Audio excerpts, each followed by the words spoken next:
Hi guys, welcome back to Cooking with the Salmons, and this is Greg. Now today I'm going to be teaching you how I make my rose candied apples. Alright?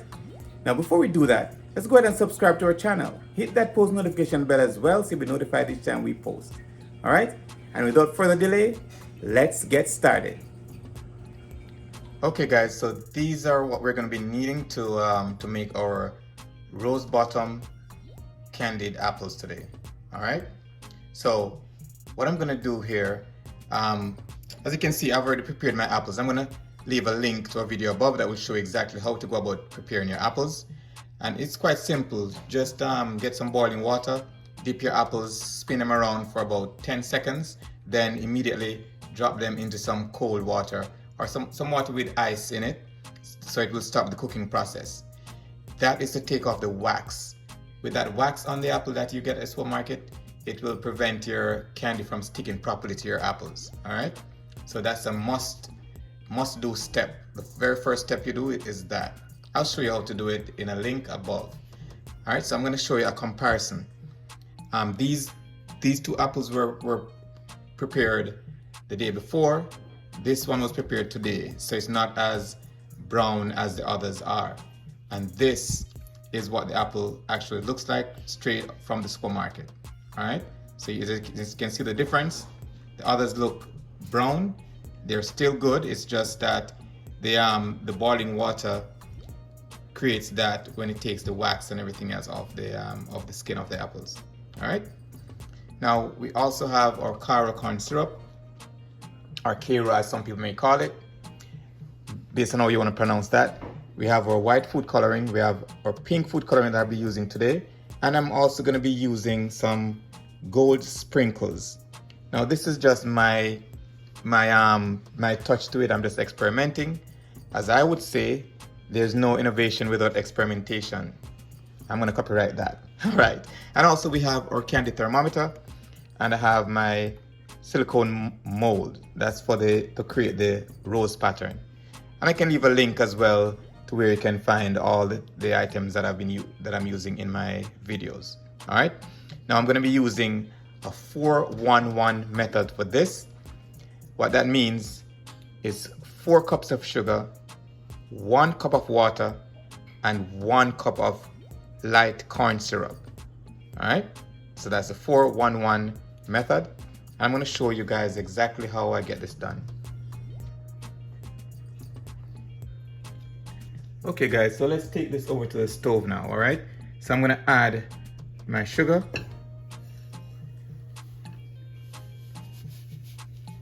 All right, and that's for this recipe. I'm using the 4-1-1 method. I'm gonna add my 1 cup of water.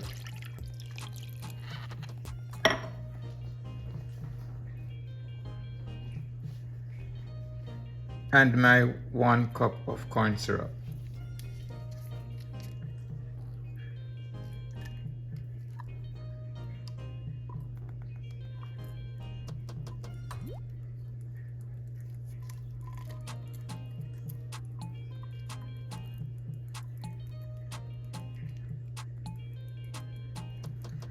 All right, and then we'll give this a stir.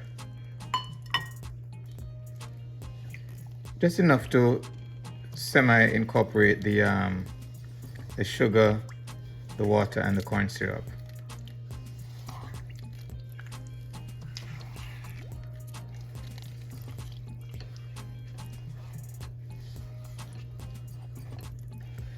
All right, so some persons add their coloring at this point, but for this one, I'm gonna go ahead and add it in at the end.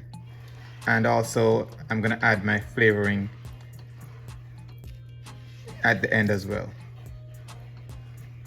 You can decide whether you're gonna use flavoring or not. It's really optional, all right?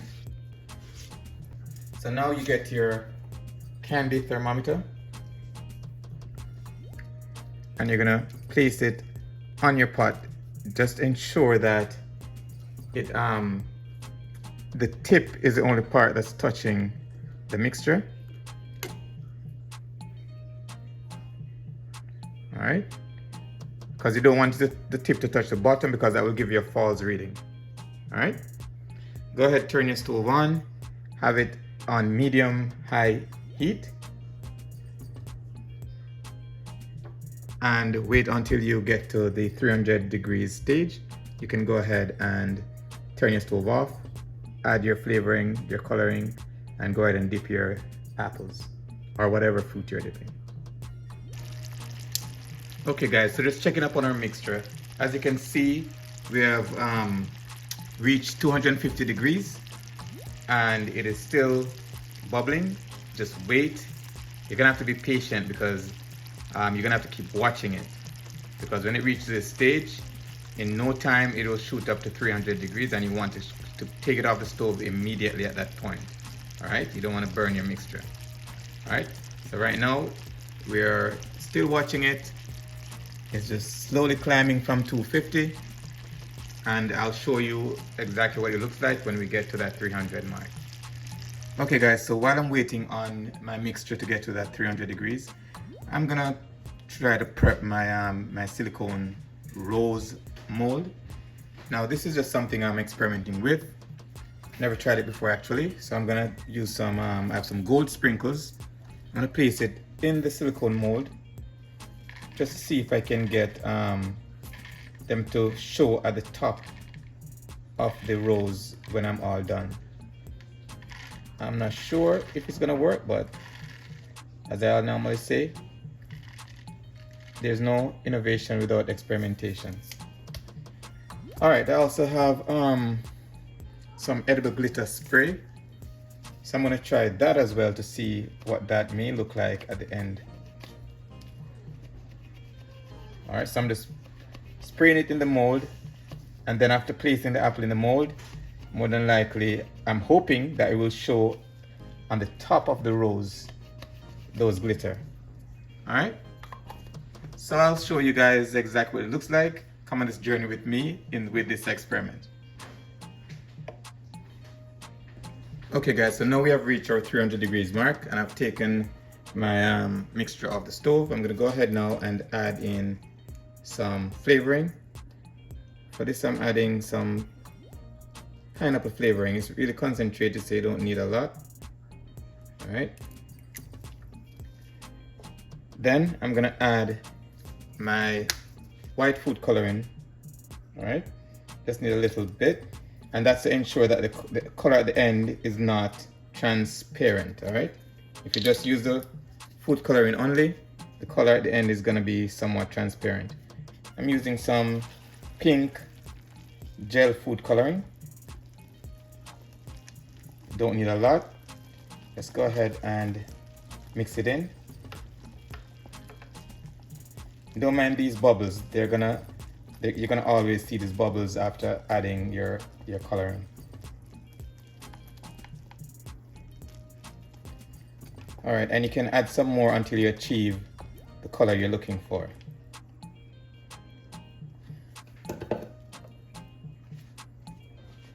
Right, you may want to use a different skewer each time, or if you have time to clean it off before putting it in your food coloring again. Just gonna add a little bit more so I can get a more vibrant pink.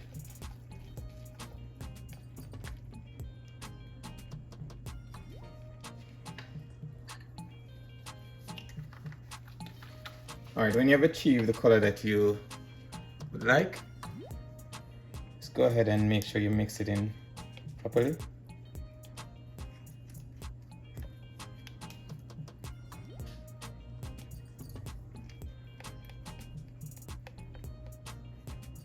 Alright, so this is the pink that I like, and I'm gonna go ahead now and dip my apples.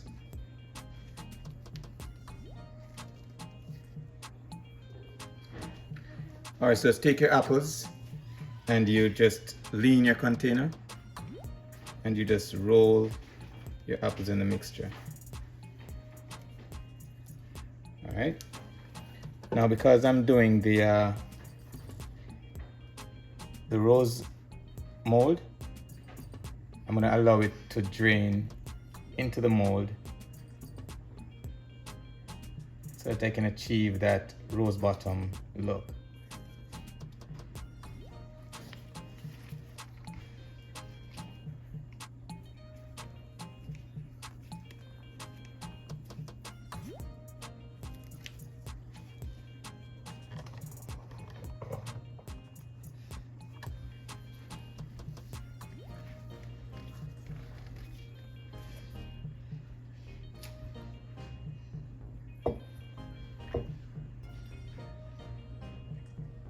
Alright, so I'm letting the excess drain into the mold.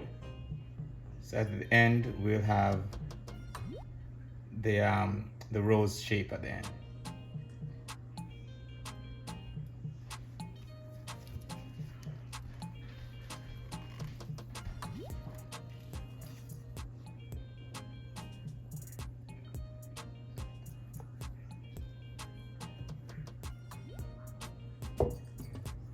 Allow the excess to drain.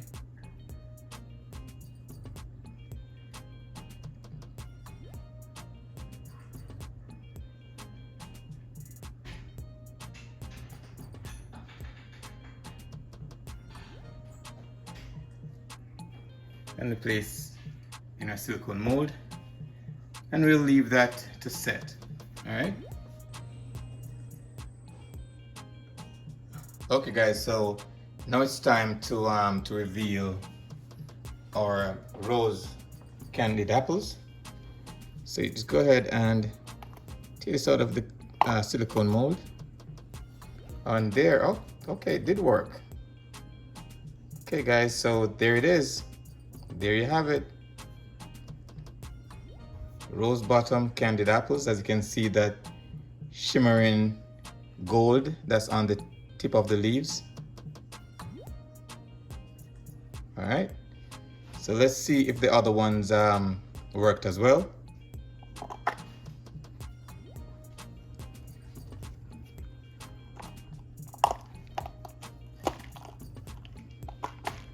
Well, it sure did work.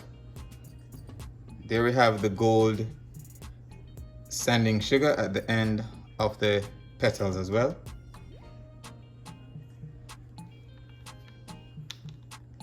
But I think I like this one better. Drop it in the comment section, tell me which one you prefer or which look you prefer.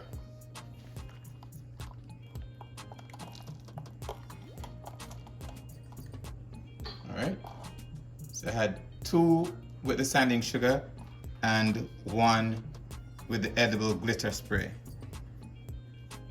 So this one is definitely my favorite. You can just drop that in the comment section and tell me which one you prefer.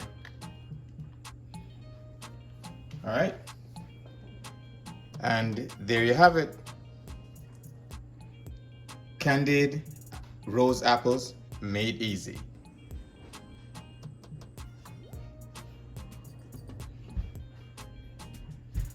And there you have it. Rose candy apples made easy. And if you gained any knowledge from this video, just go ahead and subscribe to our channel. Hit that post notification bell as well so you'll be notified each time we post. All right? And if you would like to see any other snacks or any other recipe, just go ahead and leave in the comment section and we'll be sure to get to it. And until next time, walk good, one love, and big up on yourself.